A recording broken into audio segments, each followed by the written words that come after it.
Ola, xente de ciencia! Hola! Noé, este vídeo é o primeiro dunha serie inteira sobre a fascinante vida das plantas. Sí, falaremos das características que presentan todas elas e para iso achegarémonos ata un bosque autóctono galego, a unha carballeira. Wow. Ali descubriremos cousas moi interesantes e que poderedes comprobar vos cando saiades ao campo. Así que, Xacobo, eu vou indo. Sí, veña, Noé, ti vai indo que vémonos asiña, vale? Agur!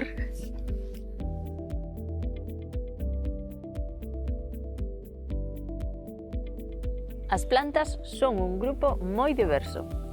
A pradeira pola que paseamos e xogamos, as árbores, os musgos e os fentos son plantas.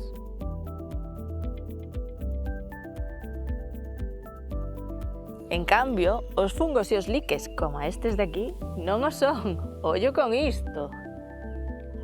As plantas son incribles. Son capaces de coller o dióxido de carbono da atmosfera e transformalo en oxígeno para que nos poidamos respirar. As plantas fabrican o seu propio alimento, a diferenza de nós e do resto de animais, que somos heterótrofos e necesitamos un bobocata, un vaso de leite, unha mazá, o que ven sendo comida para poder alimentarnos. Elas só precisan auga, gases do aire, sales minerais do solo e a luz do sol para fabricar o seu alimento. Non é máxico? Sí, fabrican o seu propio alimento. Son autótrofas, non como a nós. Outras características importantes son que son eucariotas, xa sabedes, células con núcleo, pluricelulares, a maioría son verdes, mantéñense ergueitas sen precisar dun esqueleto e non se desprazan, aínda que, ollo, poden moverse.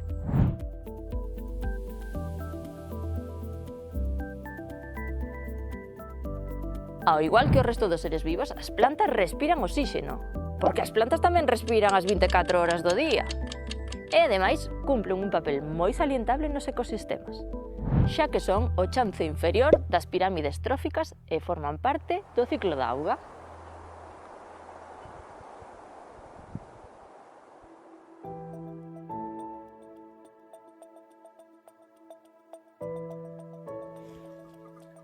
As plantas son verdes grazas á clorofila, que é isto verde que vedes aquí en alcohol. Acabo de extraelo dunhas folliñas machucadas que acabo de preparar. Este pigmento está presente en follas e partes verdes das plantas. Isto permítelles captar a luz e transformala nos nutrientes que necesitan para desenvolver a súa vida, crecer, reproducirse, almacenar nutrientes ou desenvolverse. Por suposto, existen outros pigmentos, ademais da clorofila, para captar a luz. Por exemplo, os carotenoides, que son vermellos, sabedes, e que están presentes en moitas froitas e verduras, como tomates, amorodos, frambuesas. Son todas autótrofas e fan a fotosíntese. Neste proceso captan dióxido de carbono e liberan oxígeno e vapor de auga, transformando ese dióxido de carbono en azúcares e en outros compostos que precisan para vivir.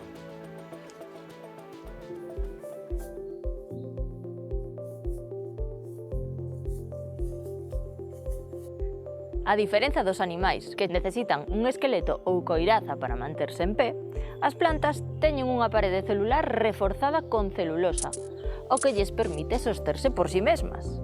Esta celulosa podedela atopar en grandes cantidades nas cortizas das árbores, nos seus troncos, nas polas, como esta de carballo. Mirade que rixidez!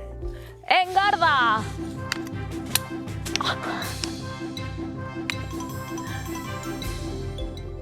Nalgunhas plantas, especialmente nas árbores e nos arbustos, a parede celular está recuberta de lignina.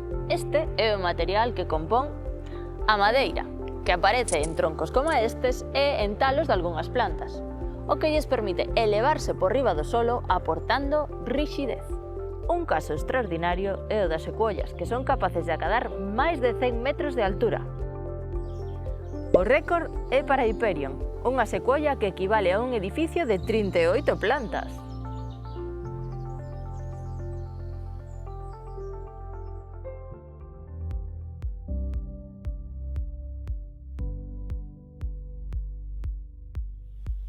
A contrapartida do feito de que as plantas teñan unha parede celular ríxida é que non se poden desplazar ou mover do lugar por si mesmas. Por suposto, hai plantas acuáticas que se moven coas correntes e mareas. Outras presentan movementos de algunhas das súas partes, como os movementos de talo e follas buscando a luz, respondendo á presión, ou movementos moi rápidos para atrapar alimentos.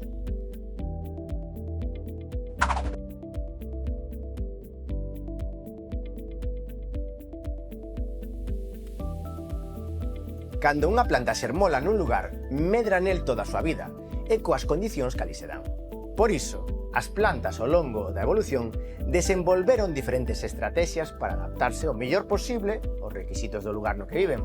Por exemplo, os toxos teñen espiñas como adaptacións á seca, as cedras teñen talos axeitados para gabear con gaviáns que se enganchan a troncos e rochas, e outras teñen estruturas para favorecer a flotación. Veña, eu marcho con Noé.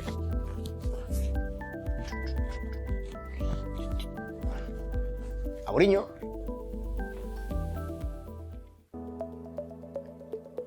As plantas son eucariotas e pluricelulares. Polo xeral, son verdes porque teñen clorofila que é necesaria para a fotosíntese. Son autótrofas, é dicir, xeran a súa propia materia orgánica. Teñen unha parede de celulosa que as fai ríxidas, pero limita a súa posibilidade de movemento e desprazamento. Son un grupo moi diverso, ao que pertencen os musgos, fentos, ervas, árbores, arbustos. Todas estas características fan posible que chegue oxígeno aos teus pulmóns e comida á túa mesa, así que a próxima vez que vexas unha planta, cóllelle a man ben forte e dalle as grazas por todo isto. Vémonos no seguinte vídeo. Auriño!